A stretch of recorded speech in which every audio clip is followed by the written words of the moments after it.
तो रमेश जी, सबसे पहले आपका बहुत बहुत स्वागत है एचएल टीवी में। मैं जानना चाहूंगी आपसे, कल आप लोग की कोर्ट केस की सुनवाई है, क्या कुछ अपडेट है, क्या कुछ बताना चाहेंगे? जी बहुत बहुत धन्यवाद अंजलि जी। कोर्ट का अपडेट यह है कि कल केस हमारा लगा हुआ है, शिक्षा जी मित्रों का भी मैटर है उसमें, देवेश शर्मा की क्लेरिफिकेशन में, जी और उसकी तैयारी के लिए हम लोग दिल्ली में हैं और तैयारी अपनी हम लोग बना रहे हैं। जी और कल अच्छे से अच्छा वकील रख करके अपना पक्ष रखने का हम प्रयास करेंगे। और हम लोगों की लड़ाई दो बिंदुओं पे है, ज्यादा नहीं है।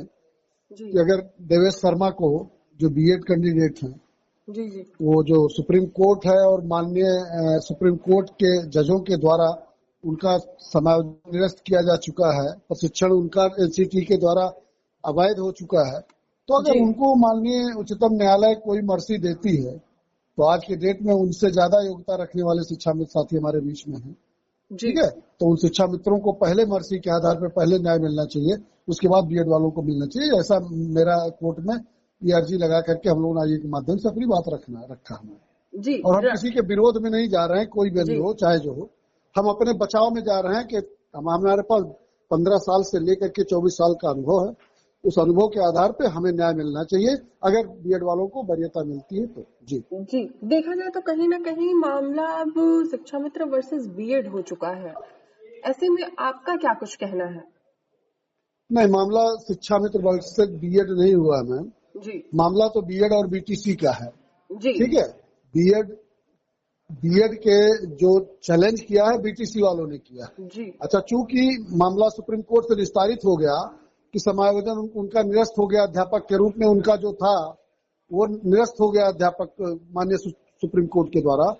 अब वो आईए लेकर के आए हैं क्लेरिफिकेशन के लिए कि आपका जो आदेश है वो आदेश 2018 से प्रभावी होगा या जिस डेट को आदेश हुआ है 23 में उस डेट से प्रभावी होगा। इस क्लेरिफिकेशन में जाने के बाद माननीय उच्चतम न्यायालय ने एक पूरे ऑल ओवर इंटायर कंट्री से मांगा है रिक्तियों की संख्या, जी कि कितने पद किस प्रदेश में खाली हैं शिक्षकों के। तो मुझे जहां तक लगता है कि माननीय उच्चतम न्यायालय का जो मंशा है, यही मंशा है कि बीटीसी वाले मांग कर रहे हैं तो उनको बीटीसी वालों को आदेश शायद कर देंगे कि इनको भर्ती कर लिया जाए। और बीएड वालों के मर्सी वाले के लिए हमारे सॉलिसिटर जनरल तुषार मेहता साहब ने बचाव करने का प्रयास किया है जी कि ये 3 साल से पढ़ा रहे हैं, 4 साल से पढ़ा रहे हैं, इनके बच्चे कहाँ जाए, इनका परिवार कहाँ जाएगा। तो जी कोर्ट ने इस आधार पर इंटायर कंट्री से मांगा है ब्यौरा। तो जी अगर कोर्ट कहीं उनको राहत देती हो तो मेरा आईए के माध्यम से हम लोग यही मांग करने गए हैं कि अगर आप उनको न्याय देते हो, उनको मर्सी देते हो, तो उससे पहले हम खड़े हैं, पहले हमारे साथ न्याय करिए, क्योंकि मेरे पास 23 से 24 साल का अनुभव है।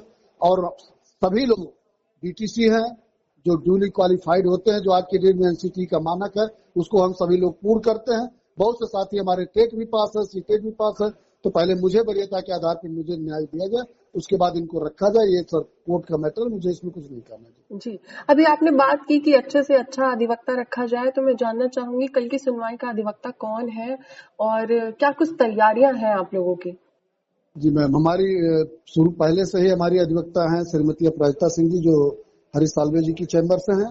जी और हमने तो आम शिक्षा मित्रों से कहा है कि भाई जो आपका स्वैच्छिक सहयोग होगा आप स्वेच्छा से सहयोग करिए, जो मुझे सहयोग प्राप्त होगा उस अनुसार हम उस अच्छे से अच्छा वकील प्राप्त यहाँ खड़ा करके लड़ने का काम करेंगे। जी तो क्या लग रहा है कि अब सर्वोच्च न्यायालय जाने के बाद शिक्षा मित्रों में कोई उम्मीद जगी है, उम्मीद की किरण है कि हाँ ठीक है, यहाँ अगर बोला जाए तो प्रदेश की सरकार से उनकी सुनवाई नहीं हो पाई, कहीं ना कहीं आचार संहिता लग गई, शिक्षा मित्र उदास थे, लेकिन सर्वोच्च न्यायालय जाने के बाद क्या ये मैं कह सकती हूँ कि शिक्षा मित्रों को एक नई उम्मीद मिली है कि अब जो उनकी मांगे हैं लंबे वक्त से लंबित पड़ी हैं, क्या वो मांगे पूरी हो जाएंगी?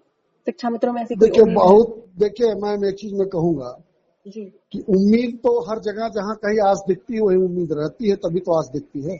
जी उम्मीद तो है ही है। और रही बात सरकार की, सरकार से हमारा बेहतर समन्वय और सामंजस्य बना था।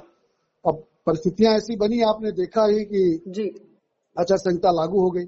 आचार संहिता खत्म होने के बाद पुनः हम लोग फिर उसमें प्रयास करेंगे। ये कोर्ट तो हम इसलिए चले आए हैं कि अगर इलीगल जो इनका प्रशिक्षण अवैध हो चुका है जी बीएड वालों का, अगर उनको न्याय या उनको मर्सी के आधार पे आर्टिकल 142 के तहत अगर माननीय सर्वोच्च न्यायालय कुछ उनको देती है ठीक है, उनको बचाती है मर्सी के आधार पे, तो उससे पहले मेरा लोकस बनता है, मुझे भी आर्टिकल 142 के तहत मर्सी के तहत न्याय मिले, इस आधार पे हम आए हैं। और उम्मीद में ही आदमी दुनिया चलती है, आशा और विश्वास के साथ। तो मुझे भी आशा और विश्वास है कि हमारे शिक्षा मित्रों को माननीय सर्वोच्च न्यायालय से एक बार न्याय जरूर मिलेगा। जी, कल कोर्ट केस की सुनवाई है। अपने साथियों को क्या कुछ कहना चाहेंगे आप हमारे चैनल के माध्यम से, क्या कुछ संदेश देना चाहेंगे रमेश जी? जी अंजलि जी, मैं अपने साथियों से यही अनुरोध करूंगा और निवेदन भी करूंगा कि भाई आप लोग अच्छे से अच्छा वकील खड़ा करने का प्रयास करिए।